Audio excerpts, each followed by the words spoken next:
छत्तीसगढ़ मोर में है तारी, तोला करम प्रणाम।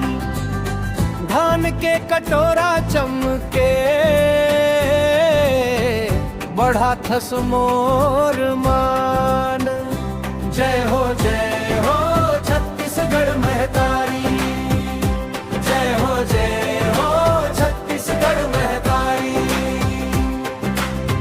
अरपा पैरी के धार बहे,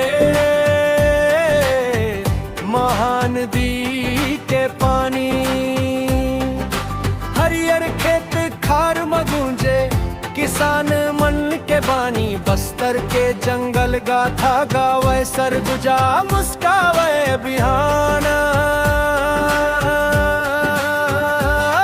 जय हो छत्तीसगढ़ में तारी, जय हो छत्तीसगढ़ में तारी।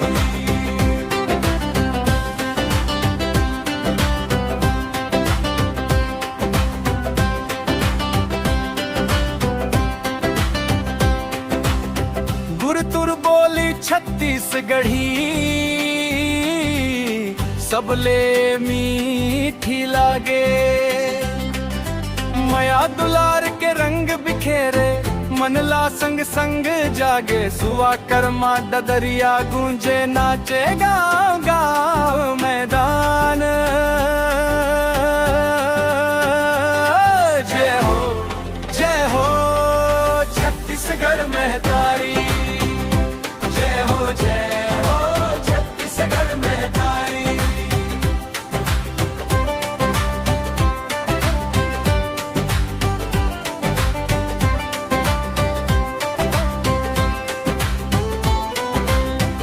वीर सपूत के धरती, संस्कृति के चिन्हारी। माटी के खुशबू महके, ए मोर जन्म के क्यारी। सोन हधानौ हरियर लुगरा, बढ़ाते भारत के शाना। जय हो छत्तीसगढ़ में तारी, जय हो छत्तीसगढ़ में तारी।